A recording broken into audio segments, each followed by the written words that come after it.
ডিসেম্বরের মধ্যে নির্বাচন না হলে সরকারকে আর সহযোগিতা নয়, হুঁশিয়ারি বিএনপির। যশোরে কৃষক দল সভাপতিকে গুলি করে হত্যা। শিক্ষক নিয়োগে নারী কোটা বাতিল। প্রয়োজনে সেনাবাহিনীর সঙ্গে কাঁধে কাঁধ মিলিয়ে লড়াই করব, মন্তব্য হাসনাতের। সরকারকে 48 ঘন্টার আলটিমেটাম দিয়ে আন্দোলন স্থগিত করলেন ইশরাক। পদত্যাগ করলেন কুয়েটের অন্তর্বর্তী উপাচার্য। রাশিয়ার উপর কঠোর নিষেধাজ্ঞার আহ্বান জার্মানির চ্যান্সেলরের। সারা দেশে টানা 5 দিন বৃষ্টির পূর্বাভাস। দর্শক, রাতের আয়োজনে আপনাদের সাথে আছি আমি এস.এম. আরিফ। শুনছিলেন প্রধান প্রধান শিরোনাম। এছাড়াও প্রতিদিনের মতো থাকছে বিশেষ সংবাদ সহ আর অন্যান্য খবর। বিস্তারিততে যাওয়ার আগে আপডেট খবর পেতে গ্রামের কাগজের ইউটিউব চ্যানেল সাবস্ক্রাইব এবং ফেসবুক পেজ ফলো করে রাখুন। আগামী ডিসেম্বরের মধ্যে জাতীয় সংসদ নির্বাচন আয়োজনের আবারও দাবি জানিয়েছে বিএনপি। এ লক্ষ্যে নির্বাচনের রোডম্যাপ ঘোষণা না করলে বিএনপির পক্ষ থেকে অন্তর্বর্তী সরকারের প্রতি সহযোগিতা অব্যাহত রাখা কঠিন হয়ে দাঁড়াবে বলে হুঁশিয়ারি করেছে দলটি।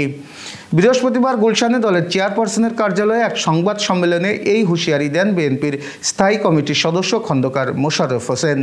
এর আগে সাম্প্রতিক রাজনৈতিক পরিস্থিতি নিয়ে বৈঠক করে বিএনপির স্থায়ী কমিটি। বৈঠক শেষে বৈঠকের সিদ্ধান্ত জানাতে এই সংবাদ সম্মেলন করে দলটি। খন্দকার মোশাররফ হোসেন বলেন, জুলাই গণ অভ্যুত্থানের আকাঙ্ক্ষা ধারণ করে মানুষের হারানো গণতান্ত্রিক অধিকার, সাংবিধানিক অধিকার, মানবাধিকার সহ ভোটাধিকার নিশ্চিত করার লক্ষ্যে শিগগিরই জন আকাঙ্ক্ষা অনুযায়ী একটি নির্বাচিত রাজনৈতিক সরকার প্রতিষ্ঠা করাই এখন সর্বোচ্চ অগ্রাধিকার। তাই আমরা একটি সুষ্ঠু, অবাধ ও নিরপেক্ষ নির্বাচনের মাধ্যমে ডিসেম্বর 2025-এর মধ্যে একটি জাতীয় সংসদ গঠনের জন্য অবিলম্বে সুনির্দিষ্ট রোডম্যাপ ঘোষণার দাবি জানাচ্ছি। যশোরের অভয়নগরে দুর্বৃত্তদের গুলিতে উপজেলা কৃষক দলের সভাপতি তরিকুল ইসলাম নিহত হয়েছেন। বৃহস্পতিবার সন্ধ্যায় এই ঘটনা ঘটে বলে নিশ্চিত করেছেন অভয়নগর থানার ভারপ্রাপ্ত কর্মকর্তা আব্দুল আলিম। স্থানীয় সূত্রে জানা যায়, একটি ঘের সংক্রান্ত বিরোধের জেরে আজ বিকেলে এক সালিশে অংশ নিতে যান তরিকুল ইসলাম। সালিশ সংক্রান্ত বিষয় নিয়ে গোলযোগ বাধে। এক পর্যায়ে দুর্বৃত্তরা তাকে লক্ষ্য করে গুলি চালায়। গুলিবিদ্ধ অবস্থায় স্থানীয়রা তাকে উদ্ধার করে নিকটবর্তী হাসপাতালে নেওয়ার চেষ্টা করলে তিনি পথেই মারা যান। নিহত তরিকুল ইসলাম অভয়নগর উপজেলার ধূপাদি গ্রামের বাসিন্দা এবং পৌর কৃষক দলের সভাপতি ছিলেন। এ ঘটনায় এলাকায় চরম উত্তেজনা বিরাজ করছে। ঘটনার সঙ্গে জড়িতদের শনাক্ত গ্রেপ্তারে অভিযান চালাচ্ছে পুলিশ। বিভিন্ন বেসরকারি শিক্ষা প্রতিষ্ঠানের এন্ট্রি লেভেলের শূন্য পদে শিক্ষক নিয়োগ সুপারিশের ক্ষেত্রে মহিলা কোটা থাকবে না। বেসরকারি শিক্ষা প্রতিষ্ঠানের স্কুল ও কলেজ, জনবল কাঠামো ও এমপিও নীতিমালা 2021-এর পরিশিষ্ট ঘ-এর ক-এ বিদ্যালয় অংশের ক্রমিক 24-এর এ সহকারী শিক্ষক শারীরিক শিক্ষা পদের বিষয়ে এবং খ-এ কলেজ অংশের ক্রমিক 15-এর শরীরচর্চা শিক্ষক পদে নিয়োগ নির্মিত শিক্ষাগত যোগ্যতা ন্যূনতম শর্ত অপরিবর্তিত থাকবে। বৃহস্পতিবার শিক্ষা মন্ত্রণালয় থেকে নারী কোটা বাতিলের একটি প্রজ্ঞাপন জারি করা হয়। এর আগে এ বিষয়ে বেসরকারি কর্তৃপক্ষ এনটিআরসিএ শিক্ষা মন্ত্রণালয় মতামত চেয়ে চিঠি পাঠিয়েছিল। পরে মন্ত্রণালয়ে অনুষ্ঠিত এক বৈঠকে কর্মকর্তারা জনপ্রশাসন মন্ত্রণালয়ের সর্বশেষ নির্দেশনা অনুসরণ করে এনটিআরসিএর মাধ্যমে শিক্ষক নিয়োগে শুধু 7% কোটা রাখার পক্ষে মত দেন। বর্তমানে সরকারি চাকরিতে 7% কোটা বহাল রয়েছে, যার মধ্যে 5% বীর মুক্তিযোদ্ধা ও শহীদ মুক্তিযোদ্ধাদের সন্তানদের জন্য, 1% ক্ষুদ্র নৃগোষ্ঠীর জন্য এবং 1% শারীরিক প্রতিবন্ধী ও তৃতীয় লিঙ্গ ব্যক্তিদের জন্য সংরক্ষিত। এই নীতিমালার আলোকে বেসরকারি শিক্ষা প্রতিষ্ঠানেও শিক্ষক নিয়োগের পরিকল্পনা গ্রহণ করা হয়েছে। অন্তর্বর্তী সরকারে থাকা ছাত্র প্রতিনিধিদের 2 উপদেষ্টা আসিফ মাহমুদ ও মাহফুজ আলমের পদত্যাগ দাবি করা স্বাভাবিক বিষয় নয় বলে মন্তব্য করেছেন জাতীয় নাগরিক পার্টির মুখ্য সমন্বয়ক হাসনাত আবদুল্লাহ। একই সঙ্গে প্রয়োজনে সেনাবাহিনীর সঙ্গে কাঁধে কাঁধ মিলিয়ে কাজ করার কথা জানিয়েছেন তিনি। তবে আরেকটি 111-এর পদ তৈরি হচ্ছে কিনা সে বিষয়ে সবাইকে সতর্ক থাকার আহ্বান জানিয়েছেন হাসনাত। বৃহস্পতিবার নিজের ভেরিফাইড ফেসবুক পেজে দেওয়া এক পোস্টে এইসব তথ্য জানিয়েছেন তিনি। ফেসবুক পোস্টে হাসনাত বলেন, এনসিপিকে নির্বাচন বিরোধী আখ্যা দিয়ে সচেতনভাবে এক ধরনের কলঙ্ক দেওয়ার চেষ্টা চলছে। পাশাপাশি ছাত্র উপদেষ্টারা দীর্ঘ সময় ক্ষমতায় থাকতে চায় এমন গুজব ছড়িয়ে নেতিবাচক ইমেজ তৈরি করা নানা কার্যক্রমও চলমান। এই চক্রান্ত কয়েকটি দিক থেকে পরিচালিত হচ্ছে। বিএনপি নেতা ইশরাক হোসেন তাকে ঢাকা দক্ষিণ সিটি কর্পোরেশনের ডিএসসিসির মেয়র পদে শপথ পড়ানোর দাবিতে চলমান আন্দোলন আপাতত স্থগিত করেছেন। তবে এক্ষেত্রে অন্তর্বর্তী সরকারকে 48 ঘন্টা আলটিমেটাম দিয়েছেন তিনি। বৃহস্পতিবার বিকেলে রাজধানীর কাকরাইল মোড়ে অনুসারীদের আন্দোলনস্থলে ইশরাক এই ঘোষণা দেন। এদিন ইশরাক মেয়র ঘোষণা করে নির্বাচন কমিশনের দেওয়া গেজেটের বৈধতা নিয়ে এবং তাকে শপথ পড়ানো থেকে বিরত থাকার নির্দেশনা চেয়ে করা রিট খারিজ করে দেন হাইকোর্ট। ফলে তাকে শপথ পড়ানোর বাধা দূর হয় বলে জানান আইনজীবীরা। ইশরাক বলেন, আপনারা জানেন হাইকোর্টে রিট দিয়ে আমাকে মেয়র পদের শপথ গ্রহণে বাধা দেওয়ার অপচেষ্টা করা হয়েছে। সবশেষে আইনের শাসন প্রতিষ্ঠিত হয়েছে। আমি অন্তর্বর্তী সরকারের কাছে আশা করব কালক্ষেপণ না করে দ্রুত শপথের আয়োজন করবেন। যদি আবারও টালবাহানা করেন বা কালক্ষেপণ করেন তাহলে আগামীকালই আবার আন্দোলনে যাব।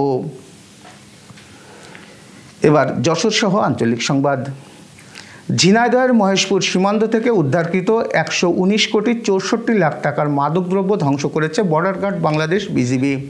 বৃহস্পতিবার সকালে মহেশপুর 58 বিজিবির সদর দপ্তরে এই মাদকদ্রব্য ধ্বংস করা হয়। এ সময় অনুষ্ঠানে প্রধান অতিথি হিসেবে উপস্থিত ছিলেন বিজেপির regional commander brigadier general Humayun Kabir. বিশেষ অতিথি হিসেবে উপস্থিত ছিলেন কুষ্টিয়া বিজিবির সেক্টর কমান্ডার আহসান হাবিব। অনুষ্ঠানে স্বাগত বক্তব্য রাখেন মহেশপুর 58 বিজিবির অধিনায়ক লেফটেন্যান্ট কর্নেল রফিকুল আলম। অনুষ্ঠানে আরও উপস্থিত ছিলেন ঝিনাইদহ, চুয়াডাঙ্গা ও কুষ্টিয়া সরকারি কর্মকর্তা, জেলা প্রশাসনের নেতৃবৃন্দ, নির্বাহী ম্যাজিস্ট্রেট ও ইলেকট্রনিক ও প্রিন্ট মিডিয়ার সাংবাদিকবৃন্দ। খুলনা প্রকৌশল ও প্রযুক্তি বিশ্ববিদ্যালয় কুয়েটের অন্তর্বর্তী উপাচার্য অধ্যাপক ডক্টর মোহাম্মদ হজরত আলী পদত্যাগ করেছেন। বৃহস্পতিবার তিনি শিক্ষা মন্ত্রণালয়ে তার পদত্যাগপত্র জমা দিয়েছেন বলে জানিয়েছেন বিশ্ববিদ্যালয়ের ডেপুটি রেজিস্ট্রার আব্দুর রহমান। পদত্যাগের আগে তিনি বলেন, এখানে এত নোংরামি হবে জানলে আমি কুয়েটে আসতাম না। এক শিক্ষক সাধারণ সভায় টেবিল চাপড়িয়ে আমাকে বলেছেন, আপনি যেখান থেকে আসছেন সেখানেই চলে যান। গত 1 মে অধ্যাপক হজরত আলীকে চট্টগ্রাম প্রকৌশল ও প্রযুক্তি বিশ্ববিদ্যালয় চুয়েট প্রকৌশল বিভাগ থেকে কুয়েটের ভারপ্রাপ্ত উপাচার্য হিসেবে নিয়োগ দেয় শিক্ষা মন্ত্রণালয়। তবে দায়িত্ব গ্রহণের অল্প সময়ের মধ্যেই শিক্ষক ও শিক্ষার্থীদের বিরোধপূর্ণ পরিস্থিতির মুখে পড়েন তিনি। 19 মে তিনি দাপ্তরিক কাজে ক্যাম্পাস ত্যাগ করে ঢাকায় যান, যা শিক্ষক সমাজ ও আন্দোলনরতদের মধ্যে নতুন করে প্রশ্ন তোলে।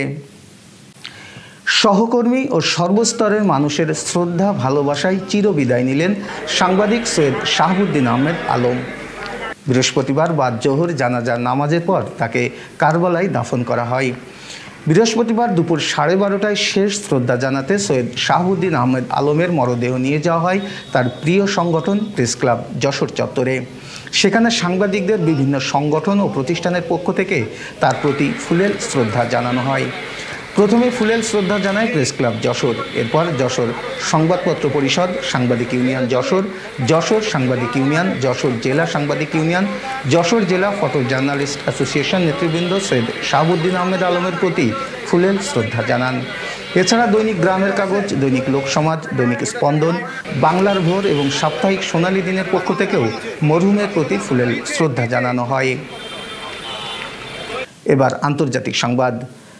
জার্মানির নতুন চ্যান্সেলর থার্স্টেন ফ্রেই রাশিয়ার বিরুদ্ধে আরও কঠোর নিষেধাজ্ঞার আহ্বান জানিয়েছেন। তিনি বলেন, ইউরোপকে রাশিয়ার বিষয়ে এখন কঠিন সিদ্ধান্ত নিতে হবে। রাশিয়া থেকে গ্যাস ও ইউরেনিয়াম আমদানি নিষিদ্ধ করা কিংবা হিমায়িত রুশ রাষ্ট্রীয় সম্পদ বাজেয়াপ্ত করা তা ব্যবহার করার মতো অবরোধ আরোপ করা যেতে পারে বলে তিনি জানান। এক সাক্ষাৎকারে ফ্রেই বলেন, এই ধরনের নিষেধাজ্ঞা রাশিয়াকে দুর্বল করবে এবং পশ্চিমাদের লক্ষ্য পূরণে সাহায্য করবে। তিনি উল্লেখ করেন, ইউরোপের নিষেধাজ্ঞাগুলো এতদিন রাশিয়ার উপর কাঙ্ক্ষিত চাপ সৃষ্টি করতে পারেনি, কারণ কিছু সিদ্ধান্ত নিতে ইউরোপের সদস্য দেশগুলো আগ্রহী ছিল না। এবার আবহাওয়া সংবাদ। ঢাকা সহ সারা দেশে টানা 5 দিন বৃষ্টির পূর্বাভাস দিয়েছে আবহাওয়া অধিদপ্তর। বৃহস্পতিবার সকাল 9টা থেকে পরবর্তী 120 ঘন্টার পূর্বাভাসে এই তথ্য জানানো হয়। আবহাওয়াবিদ এ.কে.এম. নাজমুল হক স্বাক্ষরিত বিজ্ঞপ্তিতে বলা হয়, পরবর্তী 24 ঘন্টায় রংপুর, ময়মনসিংহ, সিলেট বিভাগের অনেক জায়গায় এবং ঢাকা ও রাজশাহী বিভাগের কিছু কিছু জায়গায় হালকা থেকে মাঝারি বৃষ্টি অথবা বজ্রসহ বৃষ্টি এবং অস্থায়ী দমকা হাওয়া বয়ে যেতে পারে। এছাড়া খুলনা, বরিশাল ও চট্টগ্রাম বিভাগের 2-1 জায়গায় মাঝারি ধরনের ভারী থেকে ভারী বৃষ্টি হতে পারে। রংপুর, ময়মনসিংহ, সিলেট বিভাগের কোথাও কোথাও মাঝারি ধরনের ভারী থেকে অতি ভারী বৃষ্টির সম্ভাবনা রয়েছে।